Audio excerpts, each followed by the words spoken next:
मेरे जिगर के छल्लों, क्या हाल है आप सब लोगों की। उम्मीद करता हूँ कि आप सभी लोग बढ़िया होंगे और आगे भी बढ़िया रहना।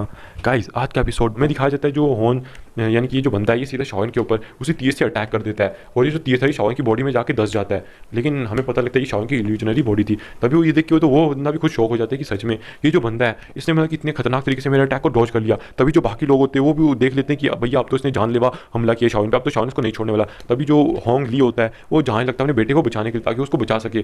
तभी हमें दिखाई देता है शॉवन उस बंदे के पीछे अपीयर होता है, यानी कि जो होंग चैन था उसके पीछे, और उसके पीछे जाने के बाद वो जो बंदा होता है खड़ा हो जाता है। तभी जो शॉवन होता है उसके पेट में हमें दिखाई देता है एक जोरदार पंच दे मारता है जिससे उसकी जो आंतड़ियाँ होती है आप कह सकते हो फट जाती हैं पूरी तरह से, और वो जो बंदा होता है वो अपाहिज हो जाता है। और इसको अपाहिज करने के बाद हमें दिखाया जाता है जो शॉवन होता है इसको जो होंगली है उसकी तरफ फेंक देता है, जो होंगली होती है अपने बेटे को पकड़ लेता है। और ये देखने के बाद वो उसकी सांसों को पहले चेक करता है, देखते हैं कि उसके बेटे की सांसें तो चल रही हैं लेकिन जो उसकी द्विगी की पात थे वो पूरी तरह से टूट चुके हैं, यहाँ तक कि उसकी नसें भी टूट चुकी हैं। अगर वो मतलब कि बच भी गया जिंदा तो बस एक अपाहिज बन के रह जाएगा जो हमेशा बिस्तर पर लेटा रह जाएगा, यहाँ की फिर उसको मतलब कि किसी व्हील चेयर पर बैठा के घुमाते रहो हमेशा। तो ये देख के तो एकदम मतलब कि शौक हो जाता है, उसे गुस्सा आने लगता है। वो कहता है ये हमारी मतलब की पीढ़ी का सबसे उत्कर्ष आदमी था, तुमने आकर इसके साथ क्या किया, तुमने इसको आकर कैसे मारा। हमें दिखाया था वो बंदा जो था वो बहुत ज़्यादा गुस्से में था। इससे पहले कि वो शॉवन पे जाके अटैक करता, वहाँ पे हैंग हमें दिखाया जाता है जो हानची थे यानी कि एल्डर हानची, वो भी वहाँ पे आ जाते हैं और आने के बाद कहते हैं ये तुम्हें पता होना चाहिए कि यहाँ के रूल्स क्या हैं। तुम्हें भी अच्छे से पता है कि यहाँ पे लाइफ एंड डेथ का इस मैदान को माना जाता है, यहाँ पे कोई मरे या जिए से फर्क नहीं पड़ता। और तुम्हारा बेटा खुद ही था जो उसके ऊपर मतलब कि एक ऐसे तीर को मारा जो कि बहुत ज़्यादा जहरीला था, अगर ये उसे लग जाता तो पक्का मार जाता। उसने तो बस अपने डिफेंस किया, और तुम्हारे बेटे ने अगर ऐसी हरकत की है तो उसको मरना तो बनता ही है। वो चीटिंग करता है, वो चीटर है एक नंबर का। और क्या हान फैमिली मतलब कि इतनी सारी गिरी हुई है। तो हमें दिखाया जाता है हान फैमिली के इस लीडर को जो होंग ली था वो कहता है मुझे फर्क नहीं पड़ता, अब अपनी प्रतिष्ठा से ये बात आ चुकी है मेरे बेटे पे, अब चाहे मुझे कुछ भी करना हो यहाँ की, अब मुझे अपनी जान भी देनी हो मैं अपनी जान देने को तैयार हूँ, लेकिन आज मैं इस बंदे को जिंदा नहीं छोड़ूंगा। हमें दिखाया जाता है कि वो शॉवन पे अटैक करने के लिए जाने वाला था, लेकिन तभी हमें दिखाया जाता है जो एल्डर चैन यंग थे वो वहाँ पे आ जाते हैं और कहते हैं रुको एकदम। वो कहते हैं शॉवन को देखते हुए देखो बच्चे, मैं हर चीज़ को भूलने को तैयार हूँ, तुमने जो भी यहाँ पे किया मुझे इस चीज़ से कोई फर्क नहीं पड़ता। और वो बाकी एल्डर्स को देखते हुए कहते हैं कि अब जो भी इस मसले में आएगा मैं तुम्हें पहले बता दूँ कि वो हमारे विंड लाइटिंग पवेलियन के साथ पंगा ले रहा होगा। हमें दिखाया जाता है वो शॉवन के सामने आते हुए कहते हैं देखो बच्चे, तुम मुझे अपनी इज्जत से बता दो कि 3000 लाइटिंग मोमेंट टेक्निक तुमने कहाँ से सीखी है। ये सुन के तो बाकी सारे भी शौक हो जाते हैं। शॉवन कहता है कि अच्छा जी, वो आगे कहते हैं कि हमारी सीक्रेट टेक्निक्स में से एक है, तो हम तो बिल्कुल भी ये चीज़ मतलब कि सहन नहीं कर सकते कि किसी बाहरी बंदे के हाथ में है ये टेक्निक। तभी शॉवन कहता है अच्छा तो ये आप नहीं सहन सकते कि किसी बाहरी बंदे के हाथ में है। तो तभी वो कहता है कि आखिर एल्डर आप मुझे बताइए कि अगर आपको एक दाव टेक्निक मिले तो आप उसको सीखोगे या छोड़ दोगे, और वैसे ही किस्मत से मुझे ये टेक्निक मिल गई तो आखिर मैं इसे सीखूंगा ना, इसे मैं छोड़ूंगा क्यों। तो ये देख के वो जो एल्डर होता है वो गुस्से में कहता है ये कोई ऐसी चीज़ नहीं है जिसको तुम ऐसे सीख सकते हो और तुम्हें ऐसे मिल जाए। मैं तुम्हें बता दूं कि आज से 10 साल पहले मतलब जो हमारी लाइब्रेरी है जहाँ पे टेक्निक्स को सुरक्षित किया जाता था उसको तोड़ के कोई वहाँ पे मतलब कि आ गया था, और जो टेक्निक्स वहाँ पे चोरी हुई थी उनमें से एक ये 3000 लाइटिंग मूवमेंट भी थी। तो मुझे पूरा पूरा यकीन है कि तुम्ही ने कोई मतलब कि कांड वांड किया है इसके साथ। तो शॉवन कहता है अच्छा तो आप ऐसा कहना चाहते हैं कि आप ये कहते हैं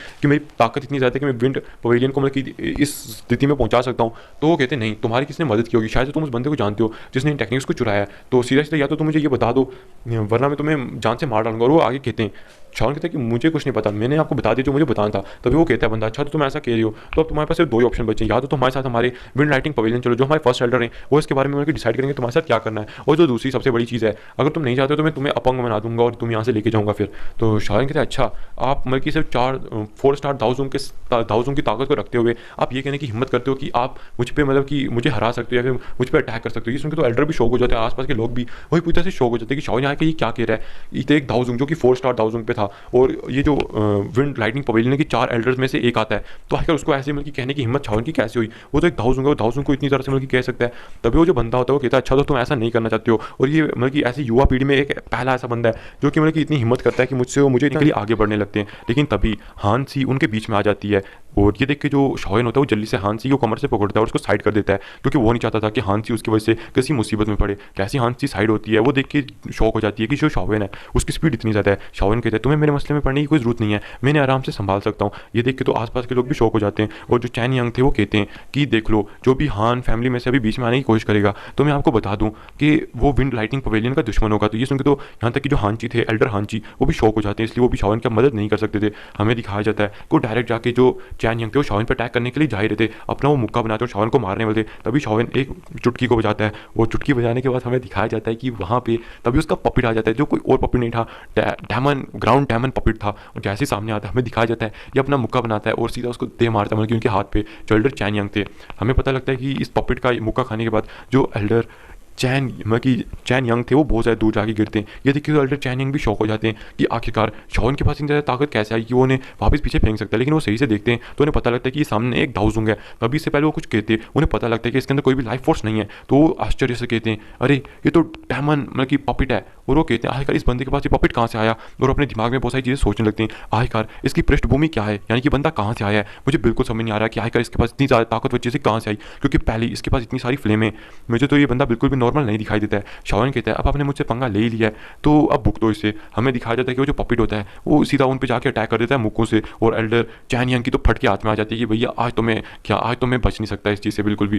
तभी हमें दिखाया जाता है कि एल्डर चैन यंग बाकी लोगों से कहते हैं जो होंग फैमिली के लोग थे और उनके जो एल्डर लिंग थे हांग लिंग, उनसे कहते हैं अरे यहाँ पे देख क्या रहो, जल्दी से उस पर अटैक करो। एक बार वो मर गया तो ये पपिट भी रुक जाएगा। और इसके पपिट के रुकने के बाद मैं तुम्हें पूरी गारंटी देता हूँ कि इस पपिट को तुम लोग अपने पास रख सकते हो। ये देख के तो उनकी लालच और ज़्यादा बढ़ जाती है। हमें दिखाया जाता है कि जो होंग लिंग थे वो आगे बढ़ने लगते, लेकिन हांची बीच में आते। तभी वो होंग लिंग कहते हैं कि देख लो अगर तुम विंड लाइटनिंग पवेलियन के मसले में आओगे तो ये तुम्हारी गलती होगी। तो ये देख के तो एल्डर होंग लिंग भी मतलब कि सॉरी हांग जी भी बिल्कुल आगे नहीं जा सकते थे। और जो एल्डर होंगली होते हैं वो बहुत तेज़ी से शाओन के ऊपर अटैक करने के लिए चले जाते हैं। शाओन भी देखिए एक संभाल देता है और हमें दिखाया जाता है वो भी अपने रूलर को निकाल के 3000 लाइटिंग मोमेंट का यूज़ करते हुए उस बंदे के ऊपर से 2-3 ही अटैक करता है। और कहते उसने अपनी फॉल हार्ट फ्लेम के 2-3 अटैक किया। तो आपको पता ही है एक दाओ हैंग लेवल जो 9 पे हो वो शाओन के सामने क्या हो सकता है जब शाओन अपनी फुल स्ट्रेंथ के यूज़ में आ चुका हो। हमें दिखाया जाता है शाओन को जो एक ऑक्टेन ब्लास्ट पंच उन पर दे मारता है, जिसकी वजह से वो जो होते हैं वो बहुत दूर जाके गिरते हैं। और 2-3 पंच के अंदर ही उनकी हालत नहीं खराब हो गई। ये देखिए तो आसपास के लोग बिल्कुल शॉक हो जाते हैं। तभी जो एल्डर होंगली होते हैं वो अपने बाकी लोगों से कहते हैं जो कि उनके आसपास के लोग थे, वो कहते हैं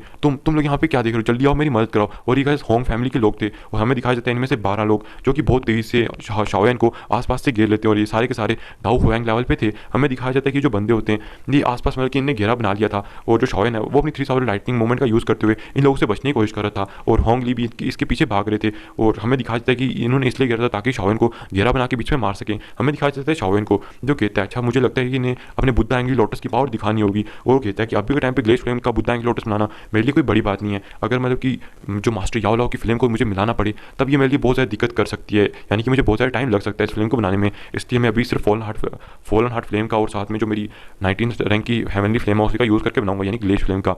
तो सीधा ग्लेश फ्लेम का यूज़ करते हुए एक अब बुद्धा एंग्ली लोटस को बनाने लगता है। थोड़ी देर में वो बुद्धा एंग्ली लोटस को भी क्रिएट कर लेता है। हमें दिखाया जाता है आसपास के लोग इस बुद्धा एंग्ली लोटस की पावर देख के बहुत ज़्यादा शौक हो जाते हैं। यहाँ तक कि जो चैन यंग थे वो भी बिल्कुल शौक थे कि आखिरकार शाओयान इस पावरफुल अटैक को कैसे बना सकता है। ये तो अगर मुझे लग गया मेरी तो यहाँ पे हालत टाइट हो जाएगी। हमें दिखाया जाता है शाओयान को जो सीधा उस लोटस को वहाँ पे छोड़ता है और वहाँ से टेलीपोर्ट करके आसमान में चला जाता है और कहता है कि अब भुगतो इस चीज़ को। जो नीचे बुद्धा एंग्ली लोटस था वो वहाँ पे ब्लास्ट हो जाता है। हमें दिखाया जाता है जैसे ही बुद्धा एंग्ली लोटस वहाँ पे ब्लास्ट होता है वहाँ पे कुछ फीट गहरा गड्ढा बन जाता है। ये देखिए जो आसपास के जो लोग ग्राउंड को देख रहे थे वो सारे शॉक हो जाते हैं कि आखिरकार ये कैसे हो सकता है। शाओयान ने सिर्फ इतने कम अटैक में मतलब उन्हें कितना ज़्यादा इंजर्ड कर दिया है। और मैंने तो सुना था ये जो ग्राउंड है ये इतना ज़्यादा मजबूत है कि अगर एक इलाइट दाउजुंग पे इस पे पंच मारे तब जाके इसमें कोई गड्ढा बन सकता है, वो भी अपनी पूरी पावर से अगर मारे। लेकिन शाओयान के इस अटैक से देखो वहाँ पे 10 फीट गहरा गड्ढा बन चुका है, यानी कि सच में जो शाओयान की ताकत है वो केपेबल है कि वो इन लोगों को मतलब कि इतनी बुरी तरह से मतलब कि मारने में सक्षम रहा है। हमें दिखाया जाता है वो जो लोग थे वो सारे मरे नहीं थे, क्योंकि आपको पता ही है 12 दाओ हुआंग तो उनकी पावर इतनी भी ज़्यादा नॉर्मल नहीं होने वाली। और वैसे भी उन लोगों ने अपनी पावर को मिलाया हुआ था, इसी वजह से वो हेमनली इंजर्ड थे।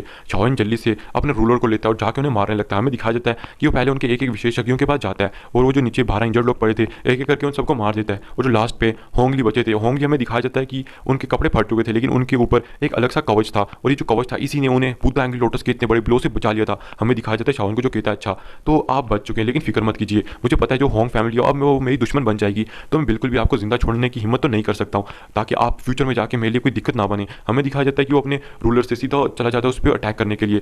और जैसे वो अपने रूलर पे अटैक करने वाला था तभी हमें दिखाया जाता है कि जो चैन यंग थे वो जोर से चिल्लाते हैं, क्योंकि यहाँ पे जो वो पपिट था उसने एक बहुत जोरदार ब्लो ने दे दिया था, यानी कि अपने पंच का। और आपको पता है वो किसी भी दाव टेक्निक का यूज़ नहीं कर सकता है, इसलिए वो सिर्फ पंचेस को ही मार सकता है। यहाँ तक कि अगर वो दाव टेक्निक का आप सोचोगे यूज़ नहीं कर सकता तो आखिरकार वो इतना ज़्यादा स्ट्रॉन्ग कैसे हो सकता है। तो मैं बता दूँ जो इनकी दाव टेक्निक होती है चाहे इसका यूज़ नहीं कर सकते लेकिन जो इनकी बॉडी हो जाती है वो बहुत ज़्यादा स्ट्रॉन्ग हो जाती है, यानी कि इनके जो लेवल के वॉरियर्स हैं वो बिल्कुल भी इनकी बॉडी को डिस्ट्रॉय नहीं कर सकते। अगर कर भी लें तो उन्हें बहुत ज़्यादा पावरफुल अटैक को इसके ऊपर यूज़ करना होगा तभी जाके वो उसकी बॉडी को डिस्ट्रॉय कर सकते हैं। हमें दिखाया जाता है जो चैन यंग होते हैं वो होंगलिंग से कहते हैं कि तुम देख क्या रही हो, जल्दी से अपने पूर्वज को बुलाओ, वो कहाँ पे मर गया, जल्दी उसे बुलाओ। तो ये देख के हमें दिखाया जाता है कि जो होंगली होता है वो कहता है शाओयान तुम अपने दुखद भाग्य के तुम खुद ही मतलब कि बनने वाले हो, तुमने खुद ही हमारे से पंगा लिया, अब तुम अपनी मौत को भी खुद ही इन्वाइट कर रहे हो। हमें दिखाया जाता है कि अपने हाथ से एक जेट प्लेट को निकालता है उसे तोड़ देता है और जैसे ही जेट प्लेट टूटती है हमें दिखाया जाता है कि सिटी की साइड से एक बहुत ज़्यादा पावरफुल आवा फैलने लगती है तियानवे सिटी के पास से। हमें दिखाया जाता है तभी एक बूढ़ी व्यक्ति वहाँ पे अपीयर हो जाती है और कहती है आखिरकार कौन है जिसने मेरी होंग फैमिली को इतना ज़्यादा नुकसान पहुंचाने की कोशिश की है। और इसी के साथ ये जो एपिसोड है ये भी यहाँ पे खत्म हो जाता है।